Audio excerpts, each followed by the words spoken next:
Et messieurs, dans quelques secondes, nous serons du côté de Yaoundé. Encore quelques petites choses à grignoter, peut-être pour vous dire que ma chanson du cœur a été donc remise. D'ailleurs, hier, on s'en excuse pour ceux qui ont compris que nous sommes partis sans dire au revoir. Ça peut arriver, mais aujourd'hui, Bel Anjo, Mambo Peña et Monsieur Destopele et Coty François, Makossa. C'est les mêmes choix d'hier, donc continuez à voter dessus. Et Patricia, c'est très serré. Bel Anjo est en train de rivaliser d'adresse. Face au Grand Desto. Ah ben c'est clair. Hein, sur la toile. C'est normal. Quand on se rappelle un peu de ces chansons-là, où on peut un peu essayer de vivre pour les spectateurs.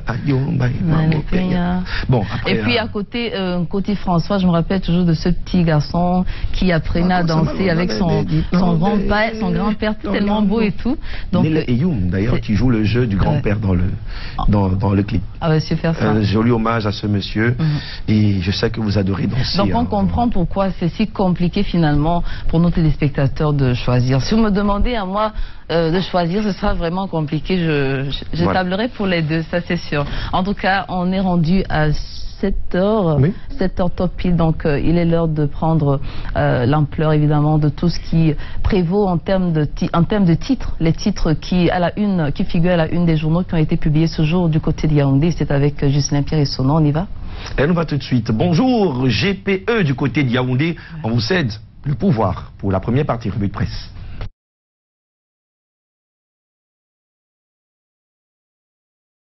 Bonjour à vous Aimé, bonjour également à Patricia, bonjour à Douala donc, bienvenue à Yaoundé. Vous l'avez signalé pour la première partie de la revue de presse, vous tous qui êtes chargés faute d'informations, bienvenue donc à cet exercice. Et ce matin, on va le dire ainsi, pour commencer, il s'agit peut-être, et à propos du quotidien camerounais d'expression désormais bilingue, il parle et relate donc ces informations en français et en anglais.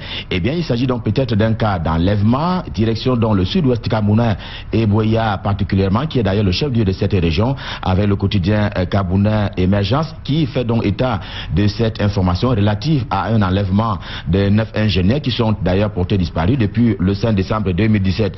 On est depuis lors sans nouvelles de ces Camerounais, de ces citoyens, ce qui a donc plongé les familles dans une espèce de désarroi. Le journal ce matin dresse d'ailleurs la liste de ces personnes ainsi disparues. D'ailleurs, leurs épouses, s'exprimant dans le quotidien Émergence ce matin, ne savent pas si ces ingénieurs sont encore vivants ou alors s'ils sont morts. Certains disent avoir parlé avec eux, c'est-à-dire les épouses, et c'était vers 11h en ce moment-là, alors qu'ils allaient, eux, les ingénieurs donc, en mission du côté des Manfé. Un soupçon étant d'ailleurs dirigé contre les sécessionnistes camerounais qui sont donc en guerre contre les intérêts de la République et lesquels et il est allé en guerre, selon une déclaration qui avait été faite en son temps, on s'en souvient, par le président de la République, alors de retour du voyage en Côte d'Ivoire. Vous avez dit la guerre, et voici une autre qui s'ouvre au Comité national olympique et sportif du Cameroun, à l'origine de cette autre guerre au niveau du sport, du mouvement sportif camerounais,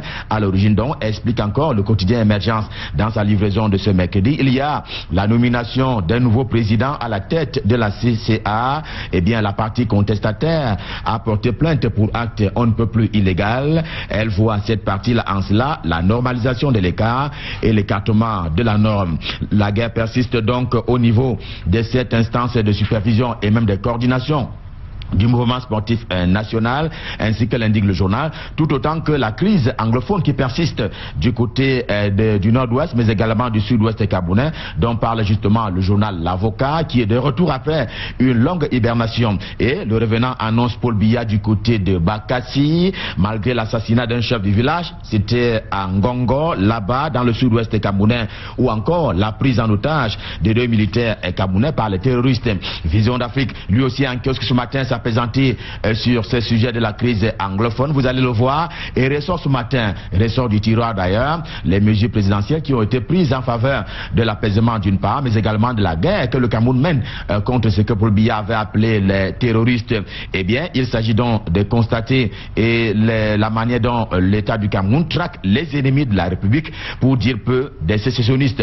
Mesures sécuritaires, mais aussi des développements qui ont été prises par le président de la République, Paul Biya, qui qui indiquait dans le premier cas que ceux qui ont pris les armes contre la République seront combattus encore, et cela sans relâche, avant de dire par la suite que les Camerounais ont déjà émis le vœu de participer, eux, à la gestion des affaires de la cité, les affaires publiques, notamment au niveau de la base, au niveau local, ce qui a d'ailleurs poussé le président de la République à évoquer le cas de l'implémentation de la décentralisation qui est ainsi prévue au Cameroun en 2018 pour être une réalité. Et pour bien montrer que l'État camerounais ne va reculer devant rien, eh bien ce matin, le quotidien L'Épervier, le journal de Léopold Clovis Noudjou ce matin rappelle l'arrestation le 5 janvier dernier, on s'en souvient, du côté d'Abuja au Nigeria, de certains sécessionnistes.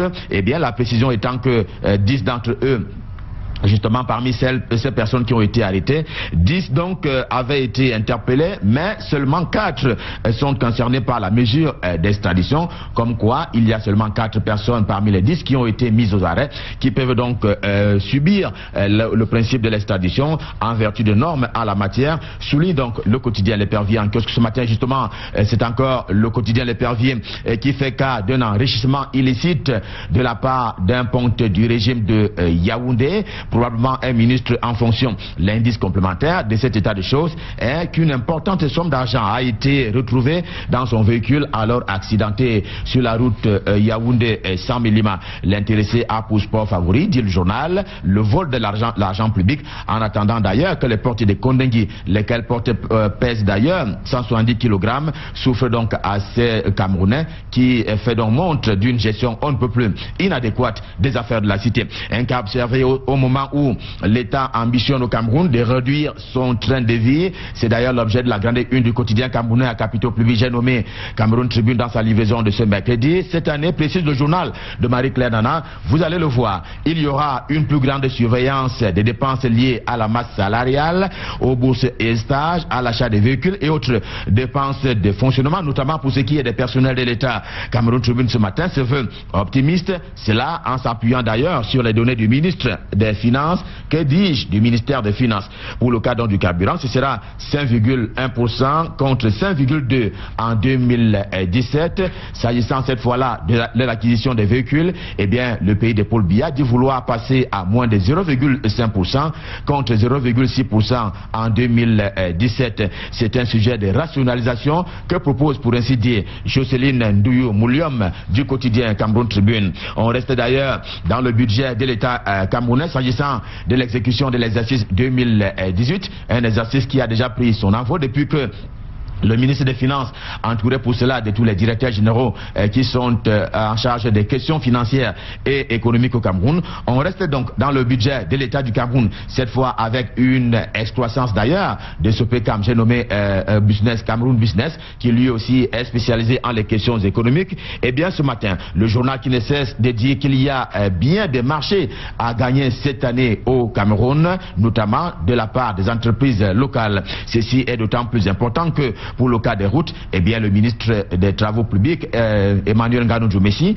avait déjà indiqué que les maîtres d'ouvrage, pour le cas de l'exécution des marchés relatifs aux travaux des routes et réhabilitation des chantiers routiers au Cameroun, que donc les maîtres d'ouvrage seront au niveau local, les maires. Dans cet esprit, le budget d'investissement public de cette année, donc, eh bien, il laisse voir ce budget-là qu'il y a plus de 5000 projets à réaliser et qui pèsent 1291 milliards de francs CFA. Il en va ainsi de l'entretien routier pour parler donc des chantiers, que dis-je, des secteurs qui sont concernés par l'exécution de ces budgets. Il y a donc l'entretien routier, la construction des bâtiments ou même l'acquisition et voire la distribution des équipements agricoles que les opérateurs économiques sentent donc le coup, lancent donc en définitive Cameroun Business. Et à propos du business, voici avec le soir, l'hebdomadaire le soir, ce matin, c'est un cas de réussite et de prospérité dans les affaires au Cameroun. C'est une espèce de rétro que propose le journal. Et bien des Camerounais en fait qui se sont illustrés par le dynamisme dans leurs affaires, dans divers secteurs d'ailleurs de la vie nationale. Parmi ces dinosaures, David Mamfo, Théophile Kwenje, Amugo Belinga ou encore Paul-Éric Njamgwe. Et pour ces derniers cas sur lesquels le journal insiste, eh bien il faut dire que Ces députés du Fundi a brillé par des actions sociales, notamment en faveur des nécessités, par la construction ou même la réhabilitation des ponts et autres voies d'accès, pour dire le moins. On va quitter la région du centre et le département du Fundi pour la région de l'Est Cameroun, le soleil levant, comme on l'appelle affectueusement au Cameroun, avec la dépêche des midis, lui aussi à un kiosque ce matin, après également une hibernation. Eh bien, Bertoua, la capitale de cette région, qui dit donc merci à Paul Biya pour la création par texte, on s'en souvient, il y a 2 semaines, de l'école normale supérieure, qui va donc avoir pour siège Bertoua, même si cette école appartient à l'université de Ngaoundéré Cetadin. Eh bien, n'en déplaise à Olivier Billet, qui voyait en cela un acte de corruption politique, eh bien, les élites politiques de cette contrée, de cette région, ont donc dit merci à Paul Biya par la voix d'Emmanuel Mbonde, qui a donc dit que le président Paul Biya est le plus grand Père Noël que la terre ait jamais connu. Il vient donc à cet effet d'offrir à la région de l'Est l'un des plus beaux cadeaux du septennat, selon l'ancien ministre en charge des mines, de l'industrie et du développement technologique. La dépêche de midi qui en plus présente ce qui revient à cette région, notamment à la lecture du budget d'investissement public. La région de l'Est s'en sort quelque peu gâtée. Il y a 1001 projets qui ont été affectés en faveur donc du développement de cette région. C'est là à l'issue du budget d'investissement public qui a donc été publié, qui a été rendu public avec insistance sur le cas de la région de l'Est Cameroun. Les affaires économiques retiennent également le journal qui est basé à Kribi, c'est dans l'océan. Et bien Kribi étant le chef-lieu du département de l'océan, Kribi Matin, de ce matin, parle effectivement du niveau d'implémentation du port en eau profonde de Kribi. Il fait le point sur la mise en eau donc de ce grand projet camerounais. Ce que l'on sait ce mercredi à Kribi Matin, c'est que le protocole d'entrée en vigueur a été déjà signé. Cela est une bonne nouvelle. Les premiers navires qui étaient partis d'Asie ont accosté du côté de Kribi, de quoi donner satisfaction à Patrice Melom et Philemon Mendo, respectivement directeur général et directeur général adjoint du port en eau profonde de Kribi, pas moins que le prophète de l'océan Antoine Bissaga, qui lui aussi intervient dans le journal ce matin pour dire citation, et je m'en vais le citer, on peut déjà dire que le port en eau profonde de Kribi est fonctionnel. Fin de citation. On va partir de Kribi, la cité balnéaire camerounaise, les pieds dans l'eau, pour retrouver la sempiternelle question, que dis-je, la sempiternelle misère des artistes et musiciens camerounais, avec l'hebdomadaire Repère en kiosque ce matin. Ils naissent, ces artistes-là, créent et hélas meurent dans la misère. Pourtant, de leur vivant, ils ont parfois produit des tubes à grand succès et certains de ces tubes sont immortels. Et dans cette belle enquête de repères, Lizati, Mbargasoukou, Mbala Rogers, pour ne prendre que les cas les plus récents, qui ont fait honneur, hélas, à la misère et à la mort, faute d'argent, jusqu'à leur retranchement. Et Kambi Briand est amer contre cet état de choses. Il est aussi à propos de la piètre qualité de la production musicale en l'état actuel des choses. Eh bien, des clichés qui sont nombreux et qui renforcent d'ailleurs le monument de la musique camerounaise dans la posture selon laquelle il y a aujourd'hui comme une piètre qualité en termes de production musicale. Et avec Ekambi Briand, stop fin pour la revue de presse Maître il y a une édition de ce mercredi. Nous prenons rendez-vous pour demain pour le même exercice. Nous serons toujours le cœur enflammé de joie. Question de vous servir. Je m'en vais repasser par Douala pour passer le pouvoir à qui de droit. J'ai nommé Patricia, j'ai également nommé Aimé pour la suite et la fin de Canal Matin. C'est à vous Patricia, c'est à vous Aimé, c'est à vous Douala. Allez, merci beaucoup GPE. Demain, on vous retrouvera avec le même plaisir. Il sera exactement 7h en heure locale. Il a le chapeau de Motamoya et Camille Briand. J'ai essayé de ressembler à Camille Briand. C'est bien qu'il ait chuté avec. Tout à fait. Et bon, c'est juste pour le décor. Mais lui qui a une tête pleine et qui n'a pas besoin de se coiffer ce matin, il a déjà une belle gueule. Permettez que je le dise comme ça. Monsieur Michael Chipkio est avec nous depuis 7h du matin. Bonjour. Bonjour Aimé. Bonjour Patricia. Bonjour Michael, bienvenue. Comment vous allez ce matin? Ah, super bien. Encore qu'il y a pas mal d'infos importantes qui font la titraille des journaux qu'on va ensemble éplucher ce matin. On a entre autres l'œil du Sahel et peut-être c'est par ça qu'on va démarrer. Absolument. On commence par l'œil du Sahel justement qui nous parle de ces ex-combattants de la secte terroriste Boko Haram, ces repentis qui reviennent au Cameroun. Ils sont extrêmement nombreux, plus de 300 justement qui sont déjà revenus au pays depuis l'année 2010. 2017 qui ont abandonné le combat contre leur propre pays pour regagner le Cameroun. Ils seront désormais recasés dans un camp de 10 hectares dans l'extrême nord du pays. Après un moment de flottement dans la gestion de leur retour, justement, le gouvernement a finalement opté pour leur regroupement dans un grand camp qui sera construit à Méhé. C'est dans le canton de Mémé où seront confinés tous les repentis, 10 hectares justement, mis à la disposition des autorités en attendant que ce lieu soit fonctionnel. Les ex-combattants sont regroupés dans l'enceinte de la force multinationale mixte, toujours à l'extrême nord du Cameroun. Ils sont en ce moment 186 originaires de 19 villages frontaliers du Mayo Sava.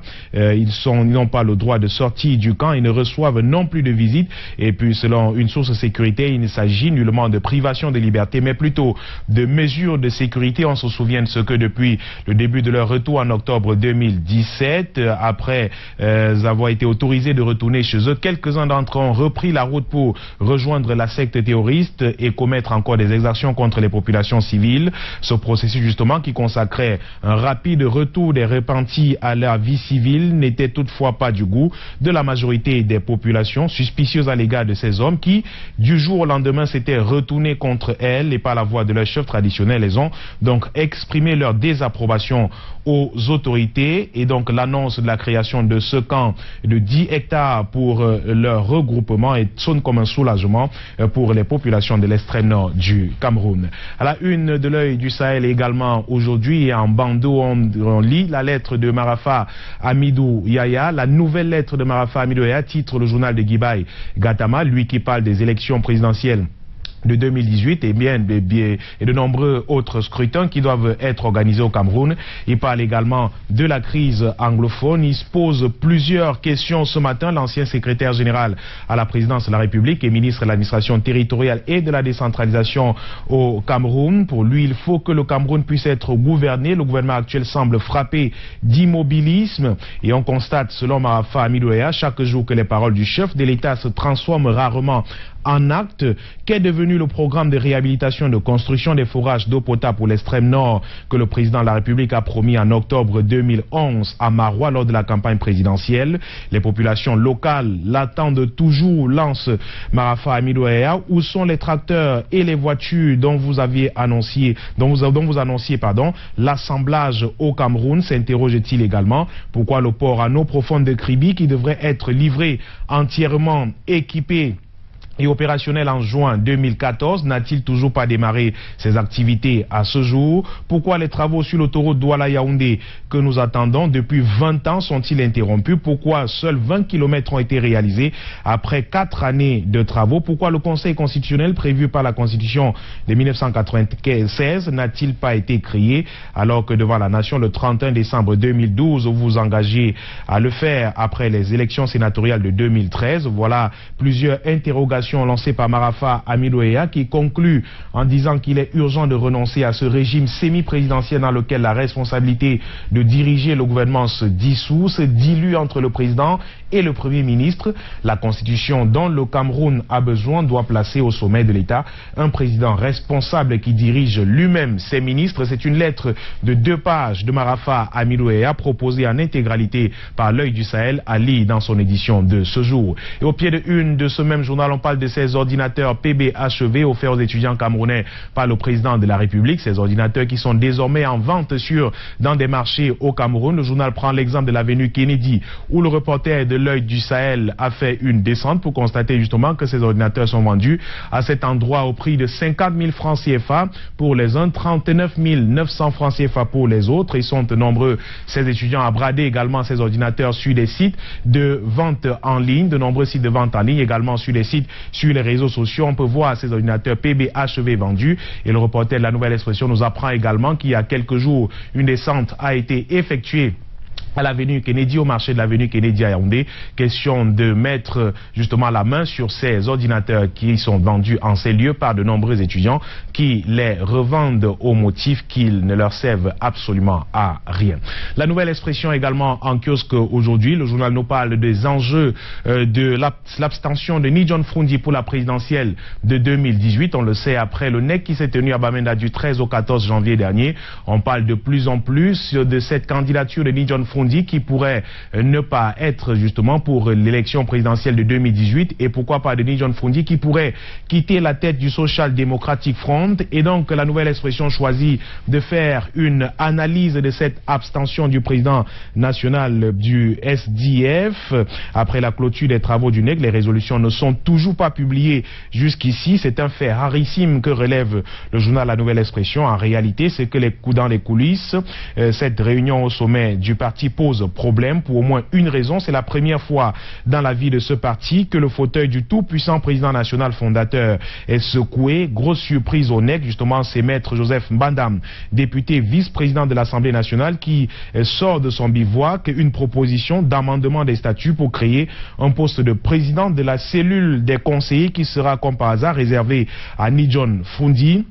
Cette proposition sera donc saluée par plusieurs autres militants du Social Democratic Front. Des discussions ont chopé sur la question pendant plusieurs heures. Au cas où cet amendement passe au prochain congrès national du parti prévu du 22 au 24 février prochain, il faudra trouver une figure nouvelle pour la présidence du parti de la balance et surtout, ce qui est très attendu en cette année électorale, le candidat du SDF pour la course à Etoudi.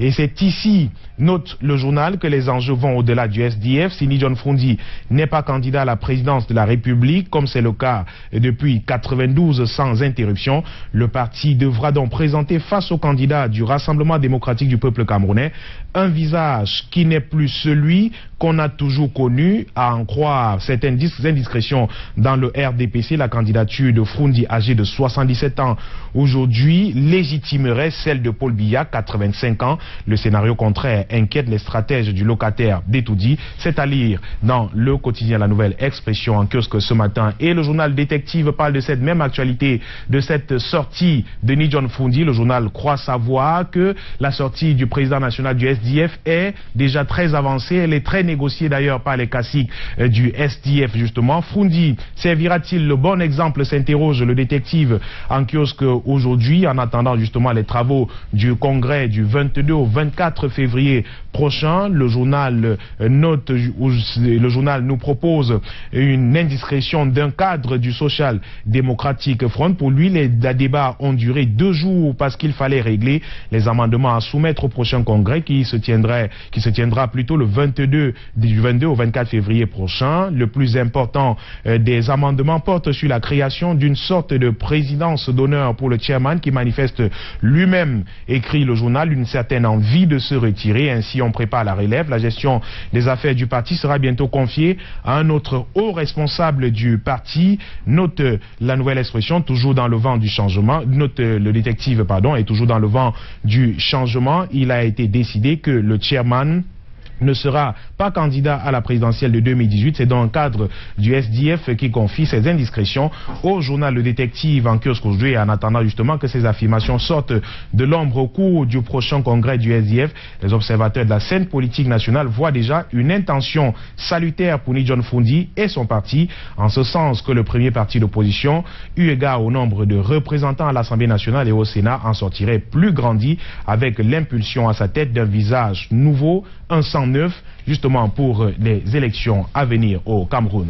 On revient dans La Nouvelle Expression pour parler de ce couple de Français qui meurt asphyxié à Chang, au quartier Photo précisément. Ils ont été retrouvés morts dans leur chambre arrivée il y a quelques jours seulement au Cameroun. Les premiers éléments de l'enquête font savoir qu'ils auraient été asphyxiés alors qu'ils ont allumé du feu de charbon dans leur chambre pour faire brûler de l'encens. Ils auraient été étouffés dans la nuit justement par ce feu de charbon. Au pied de La Nouvelle Expression, on parle de la mission de la Confédération africaine de football qui séjourne au Cameroun depuis quelques temps maintenant et de cette visite des stades, des sites de Douala avec la presse privée indésirable. Lors de ces visites, les journalistes de la presse privée ont été interdits d'accès au stade de Japoma hier alors qu'ils ont été embarqués dans un minibus au départ de cette visite. Ils auraient cru justement qu'ils devaient prendre part à cette visite, qu'ils devaient entrer dans ce stade de 50 000 places de Japoma pour voir ce qui y a été fait jusqu'ici, mais malheureusement, à l'entrée du stade, un vigile de valeur interdit d'entrer malgré les négociations du responsable ou alors du représentant du délégué régional de la communication du littoral. Les journalistes se verront bloqués à l'entrée. Seuls ceux de Cameroun Tribune et de la CRTV se verront autoriser l'entrée au stade. Les journalistes de la presse privée sont repartis donc sans pouvoir rentrer dans le stade de Japoma pour voir l'évolution des travaux. La colère de ceux-ci est relayée par Hervé Villia-Njile de la Nouvelle Expression ce matin, qui donne la parole justement à plusieurs journalistes de la presse privée bloqués hier à l'entrée du stade de Japoma à Douala.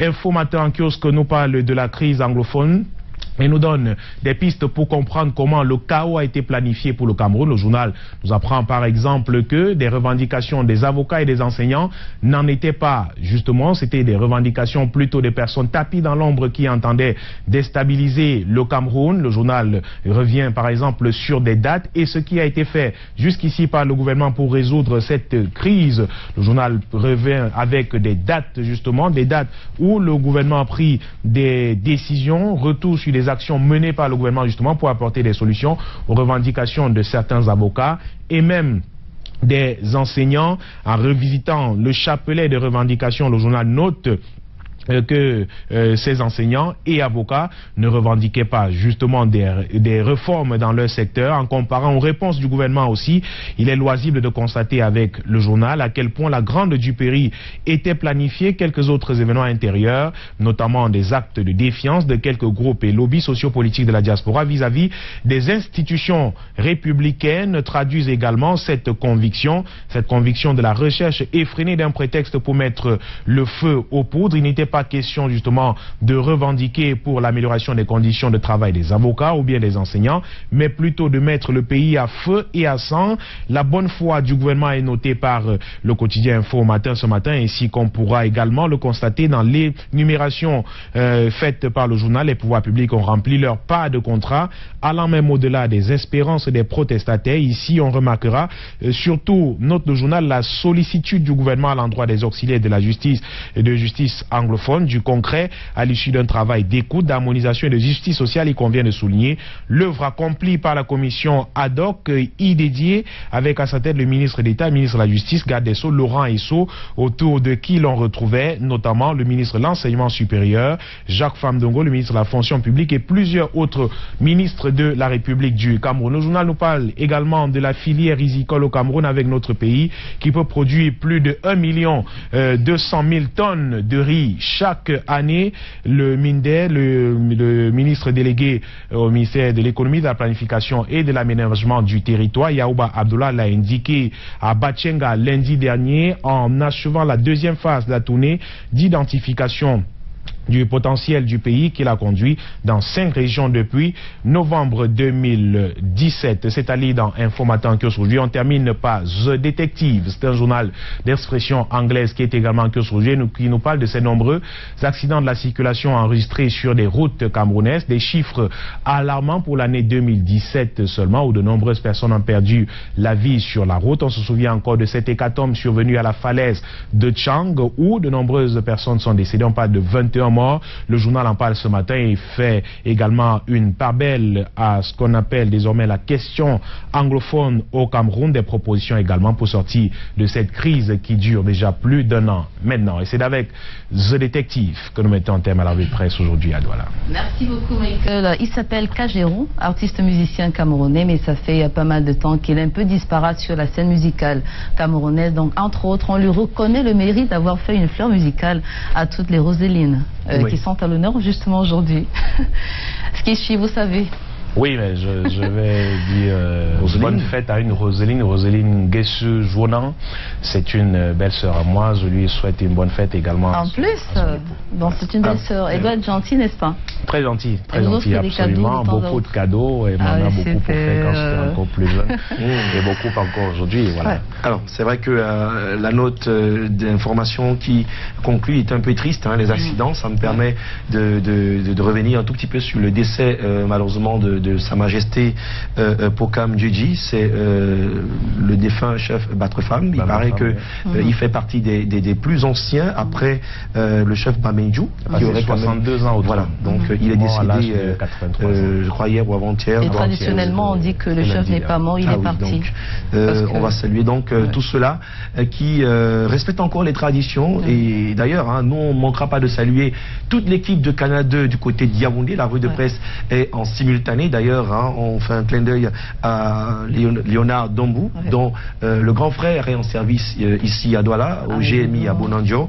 Lui, c'est Marc Siambionioul, j'espère que je prononce bien. Donc, et puis tous les autres, hein, on sera peut-être à Yaoundé encore d'ici la fin du programme. Si on a un souci, la solution est toute trouvée. Siambionioul. Merci Léo, Marc, en tout cas. au GMI ici à Douala. Et puis, on va le rappeler, il est de tradition ici de faire un petit coucou à toutes les personnes qui célèbrent le an de plus, même avec un jour de retard, comme c'est le cas de cette artiste, comédienne, chanteuse que vous connaissez très bien, Michael Vo également. Elle s'appelle donc Béatrice Fabo. Elle a incarné le rôle du président, de la présidente du tribunal dans le procès. Ah oui. Vous avez aimé? Oui, c'était hier le 16 janvier. Happy birthday aussi à Ndedi Dibango, qui lui aussi hier était célébré. C'est vrai que le temps passe tellement vite, tellement de choses à dire. Mais pour vous, Michael Tipkio, nous on se donne rendez-vous pour demain sur Suite FM. On nous écoute en ce moment et c'est l'occasion de dire à tous les auditeurs, surtout les auditrices, dont avant on les appelait les audisuiteurs et les audisuitrices. Donc j'espère que vont switcher sur les fréquences. Tu seras pour le journal, d'abord à la radio, et puis à la télé, 19h50. Bravo, messieurs. Et la nation vous sera reconnue. Pour enchérir tout ça, on vous donnait tout simplement les fréquences à moduler pour être bien connecté sur la désormais première radiovision, pas seulement au Cameroun, mais bien sûr en Afrique centrale, pour être plus précis. Donc on a les 88.7, c'est à Douala, bref, dans le littoral, 99.0, on est dans la partie ouest du pays, et puis 100.5, c'est à Yaoundé, bref, dans le centre. Michael, on vous souhaite de passer une excellente journée. Je vous le souhaite également, Patricia. Merci. Allez, il avait déjà donné son avis sur ma chanson du cœur, donc pas besoin de lui demander encore aujourd'hui, on a compris très vite. Mais vous aurez la possibilité, vous, de continuer à faire évoluer le vote. Je pense surtout à Frida Ekande, qui est donc au Cameroun. Et d'ailleurs, Sa Majesté Georges Moukoko, qui est d'ailleurs le chef de famille, hein, est bien content de savoir qu'elle est là. Bonne année à toute la famille. Vous parlez des Moukoko. Oui. Vous devez probablement le connaître. Lui, c'est un artiste assez remarquable, hein, donc tant sur le plan esthétique que même au niveau de son talent. On l'appelle Deido Bimbe Moukoko, donc il est un fan de Canal Matin. On lui dit merci tout simplement pour sa fidélité. Bimbe Moukoko, vous rien à voir avec il est pianiste Boy, en fait. Lui, il est plutôt designer. Là, on parle du pianiste et non de Deido Didier MP. Allez, ce que nous allons faire, c'est vous rappeler, hein, s'il y en a qui ont manqué d'avoir le Happy Birthday, comme Elundu Marie-France, c'est la petite sœur des jumelles Elundu, donc Happy Birthday avec un jour de retard. Surtout un gros clin d'œil à Madame Elundu, qui a le bonheur d'être la maman de futurs champions du monde du tennis, et ça me permet de dire à Joseph Oyebok, bravo encore pour l'initiative. On attend les résultats. Le Cameroun prend part à pas mal d'initiatives sur l'Afrique de l'Ouest et centrale. Ce sera en détail, en complément d'information pour la partie sportive. Pour l'instant, on va se faire une petite transition. C'est en mode coloré, parlant évidemment de la page qui vous sera proposée pour faire un petit clin d'œil à tous les annonceurs qui nous accompagnent. Donc juste après sera la page étrangère et puis les éphémérides. Vous le savez, chaque jour est une date historique dans le monde. Allons-y.